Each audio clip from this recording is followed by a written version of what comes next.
Good morning, YouTube. It is currently 3 a.m. and today starts Jeep Beach Week. So we are headed to Florida and we're going to soak up some sun and catch some waves. So this is obviously one of these road trip videos, and we're going to start early to try and get down there at a decent time. Classic, you know, leave in the middle of the night so you can beat all the traffic and everything. So hopefully, praying we have a good trip. And it is really dark outside, so I won't get any footage for you for at least 3-4 hours or so. But if we see anything cool along the way, we'll show you.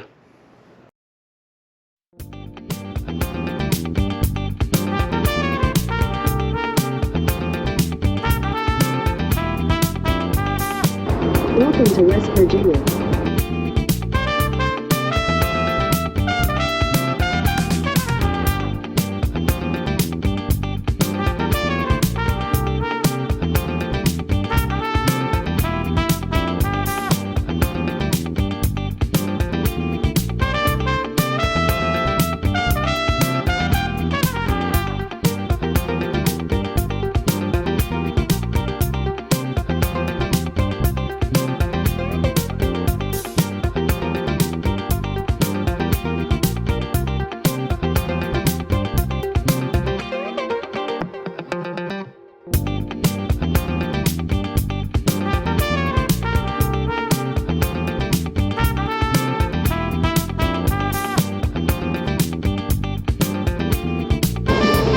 Welcome to Virginia.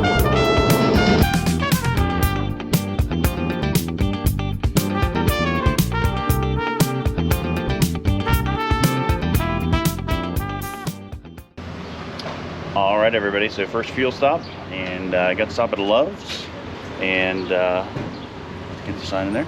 And luckily, gas is cheaper than I thought. $2.73. I was thinking about $3, so win. But so I got the first pit stop, and gonna keep on trucking. 3.5 hours in, so GPS says we'll get there by 4, but with gas stops, and we're gonna stop for lunch, so probably 5-6 o'clock, but should be good. Hopefully no major traffic issues, but we're gonna keep on trucking.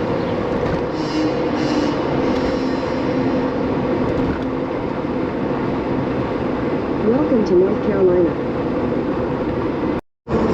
Missed it, dang it. Welcome to South Carolina. Welcome to South Carolina. All right, everybody, so we've got fill up number 2, and we're at the truck stop at a Pilot, and gas was $2.71, so that was good. Estella's up now, so we are doing the toy hand where she plays with it for a minute and then throws it away.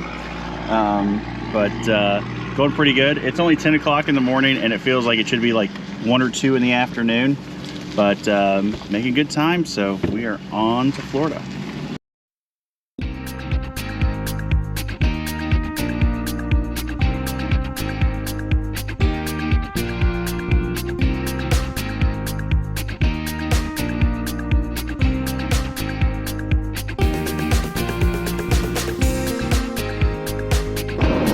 Welcome to Georgia.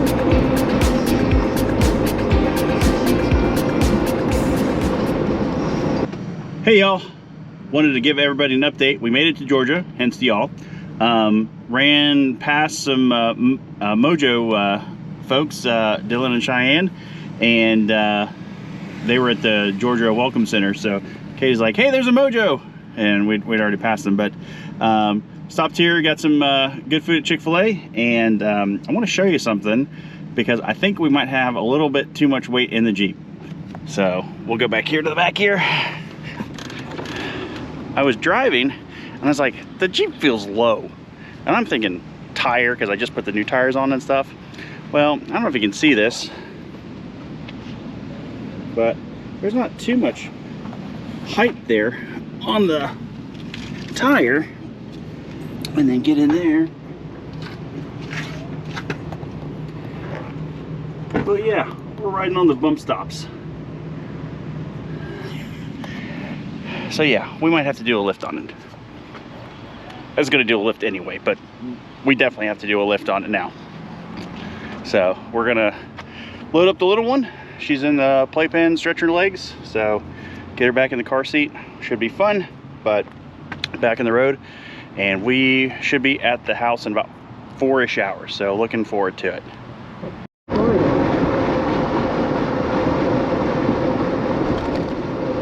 I did it the wrong way though.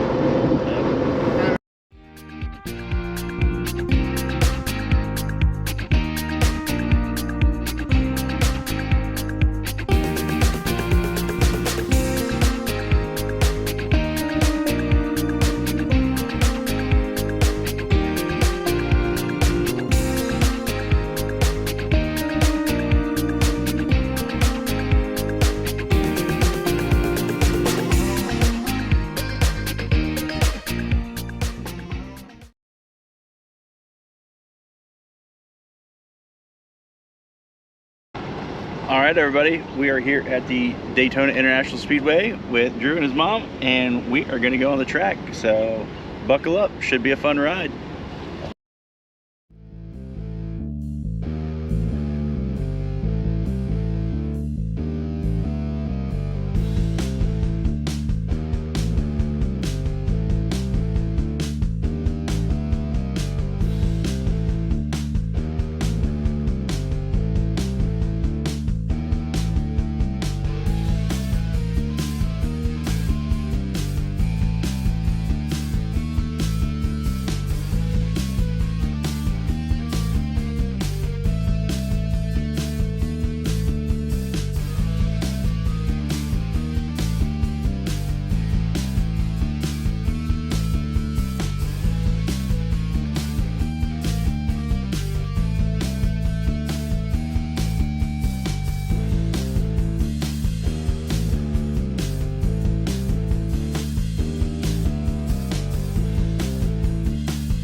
Where it's like all lit? Yeah. So this is one of the rocket launches that we got to watch while we were in Florida. There was another one at the party, but the angle wasn't as good as this one. So I wanted to show everybody because it was really cool to see, and I'd never seen a rocket launch before. Is it right under his helmet? Yep. Oh yeah, it is. Oh my gosh! Look at that! She went inside to change. Estella, look! Estella!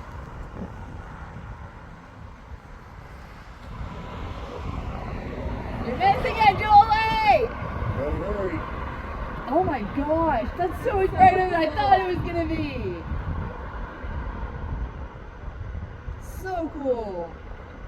I thought it would just be a little Hear it? low. Yeah, you can hear it. Wow. That's cool. Wow. Look, Estella, you see the bright lights? Where you at? Look.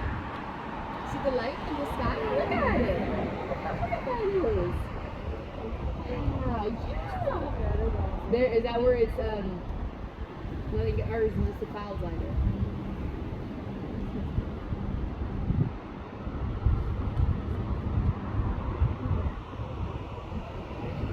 Yeah, right?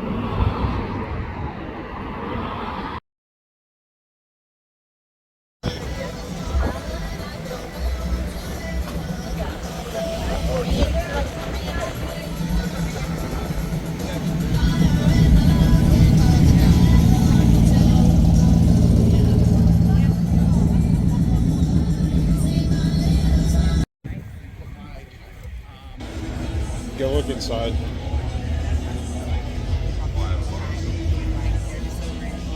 Old school. Oh, nice. She's like, oh my God. So it's really cool that Jeep had these out from Easter Jeep Safari. I know that they had to drive it literally cross country to get here, but it's still really cool to see them in person. I really like this Gladiator because it was very retro, and the Rewind two-door was also really cool.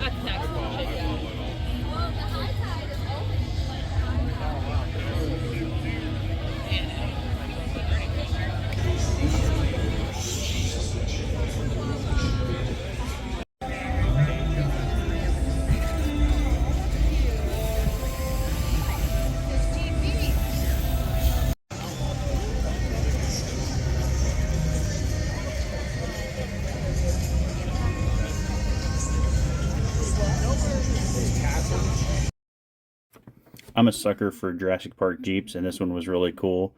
Here's a really clean Cherokee, not my style with the rims, but definitely had some work done, and this old Cherokee was really nice and clean. This was the first time that I'd been to a show of this size, and the crazy thing is if you had the funds, you could literally buy a brand new Jeep and completely customize and outfit it with all of the vendors. I mean, anything that you wanted: sound, lift, wheels, tires, lights, winches, just stuff I'd never even seen. So it's really cool to just see what's out there in the market. Well, everybody, it wouldn't be a road trip without a stop at Buc-ee's. Get the signage here. I can't see it. Oh my gosh. There you go in the background. So, PSA, if you're getting gas and you're pumping gas, that's fine. But once you're done, park your vehicle. Don't take up the pumps. Buc-ee's has like 100 pumps, and there's a bunch of traffic for no reason. Like, I got a Ram here. There's nobody there. You just taking up space for no reason. Not even pumping, nothing. So that's my rant for today. But anyway, get some gas. Gonna get some food, some jerky, and maybe some beaver nuggets or something. And I think Katie's gonna get a slushie. And we're gonna hit the road. All right, everybody. So that's gonna wrap up the video for Jeep Beach 2025. Really appreciate you making it this far in the video. And just want to give a huge shout out to Drew. Thanks for the invite.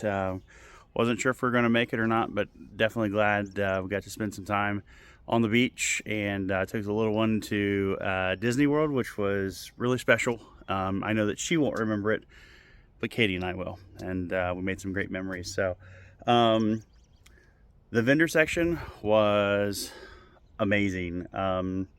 You literally, they had a dealership down there, Daytona Jeep.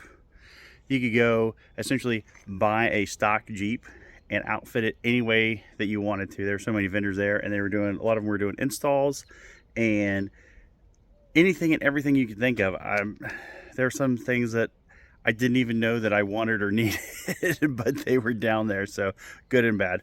But no, it was a great event. The tiki party with a little one probably wasn't our cup of tea, honestly, but I can see definitely if you want to have a good party, I mean, that was the place to be. Was that Thursday night? So Friday, something like that. Anyway, but no, overall, it was a well-run event. It's number one, number two, as far as size-wise in the nation for Jeep events. So the fact that you're there on the beach is just incredible.